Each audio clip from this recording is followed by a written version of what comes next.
सभी को प्रणाम। आज मेरा 41 वीडियो है और आज मैं जो यूजुअली टॉपिक बोलती हूँ उससे थोड़ा हट के बात करूंगी, क्योंकि अभी गणपति आने वाला है। गणेश चतुर्थी, जिसको महाराष्ट्र में गणपति बोलते हैं। उसके बाद अब त्योहारों का सिलसिला शुरू हो गया है सावन महीने से ही, और बहुत सारे त्योहार आते हैं और भारत त्योहारों की ही भूमि मानी जाती है, जिसमें पूरे साल तक बहुत तरह तरह के त्योहार आते हैं। बट यहाँ पे गणपति नवरात्रे इनका बहुत महत्व माना जाता है गुजरात महाराष्ट्र में। और यहाँ पे एक अलग ही तरीके की धूम रहती है इन दिनों में, इन 2 महीनों में।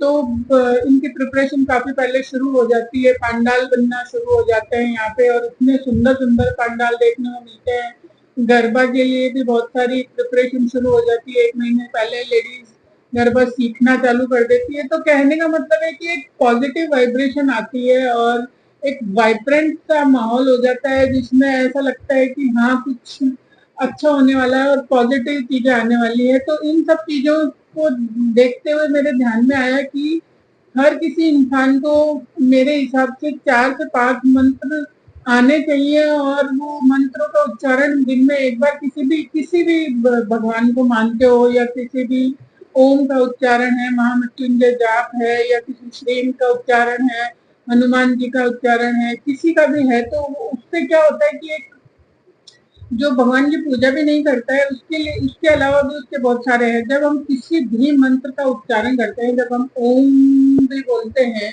तो उससे हमारे सारे जो बॉडी की जो वाइब्रेशन है वो अलाइन होनी शुरू हो जाती है, और जो चक्रास है वो एकदम पॉजिटिव हो जाते हैं, क्लीन होते हैं उनसे।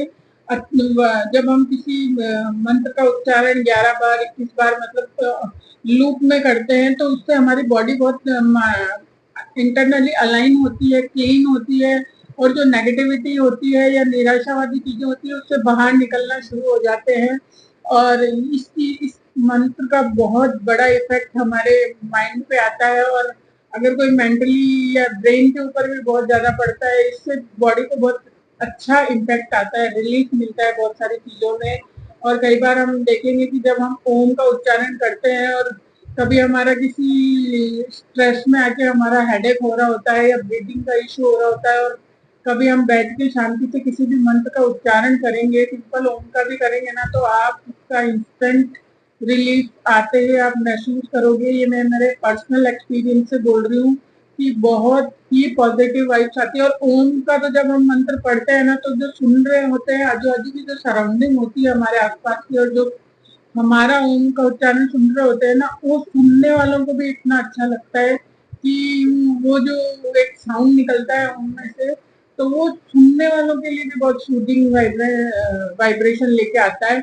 तो इस चीज से मुझे ये समझ में आया कि मैं क्यों ना इस टॉपिक पे ही बात करूं कि पूजा पाठ है, जो घंटी बजती है मंदिर में, उसकी भी वाइब्रेशन होती है, उसका भी एक साउंड होता है जो कि हमारा बहुत पॉजिटिविटी लेके आता है। जब हम कभी शाम के टाइम में मंदिरों की घंटियां सुनते हैं, इन सबका, ये घंटियां बनाई गई हैं ये बजाने के लिए, इन सब के पीछे लॉजिक था। पुराने समय में भी लोगों को पता था कि ये सब चीजें आपको स्ट्रेस फ्री करती है, और ये ऑटोमेटिक ही होता है, इसका मुझसे कुछ है नहीं, तो ये साइंटिफिक साइंस ही होता है ये एक तरीके का।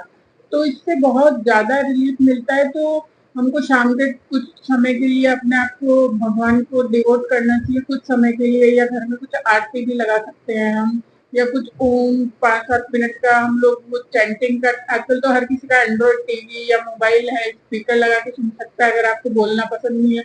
आप खाना बनाते हुए आप कोई भजन या मंत्र लगा सकते हैं, तो वो खाना भी एक प्रसाद बन जाता है, ऐसे बोला जाता है। क्यों, जब मंदिर से कोई खाना मंदिर में रख देते हैं, तो वो प्रसाद क्यों बन जाता है? क्योंकि वहाँ की वाइब्स आ जाती है उसके अंदर। तो वो वाइब्स अगर हम घर पे भी कोई खाना या मिठाई कुछ ऐसा स्पेशल बनाते हैं, तो मंदिर में इसलिए रखते हैं कि उसके अंदर वो जो पॉजिटिविटी है वो उस फूड में एंटर हो जाए। क्योंकि वो ऐसा कुछ नहीं है कि भगवान के सामने रखेंगे और भगवान खा लेंगे और या मान लेंगे, नहीं। वो वाइब्स का ही सारा मैटर होता है कि जो वाइब्स मंदिर में होती है, हम जब कभी मंदिर में जाके बैठते हैं तो वहां पे इतनी शांति मिलती है। तो ये सब चीजें हमें हमारी लाइफ में करनी चाहिए कि जो जिसके पास टाइम नहीं है वो चलता फिरता भी मंत्र सुने, या जो लेडीज है हाउस वाइफ है वो घर में खाना बनाते टाइम या घर का कुछ काम कर रही है, वो कुछ समय के लिए मंत्र चला के सुने, और काम करती रहे, ऐसा कुछ नहीं है कि बैठ जाना है। और 5-10 मिनट अगर हम डीप ब्रीदिंग भी करते हैं तो उसका इफेक्ट आपको खुद को फील होगा। और ये सब चीजें मैं पर्सनल एक्सपीरियंस से बोल रही हूँ कि ब्रीदिंग एक्सरसाइज और मंत्रास को चैंट करते हैं, उसके इफेक्ट बहुत अच्छे आते हैं। तो मुझे लगा कि ये चीज मैं आप लोगों के साथ शेयर करूं। तो पॉजिटिव रहिए, अपने दिनचर्या में मंत्रास को शामिल कीजिए, कुछ ऐसी भक्ति की चीजें को सुनने को शामिल कीजिए। और इस वीडियो को भी मैं लंबा नहीं खींचूंगी, और बहुत सारे वीडियो गणपति से रिलेटेड और त्योहारों से रिलेटेड मैं लाऊंगी और बताऊंगी, क्योंकि मैं खुद अपने घर में गणपति रखती हूँ। तो अभी आने वाले वीडियोस हैं वो काफी हद तक बहुत अच्छे आने वाले हैं, मुझे ऐसा लगता है वाइब्रेंट आएंगे, थोड़ा यहाँ का कल्चर दिखेगा महाराष्ट्र का, और घर में पूजा पाठ का माहौल रहेगा। तो please do subscribe my channel, like my channel. Thank you, love you all, bye bye.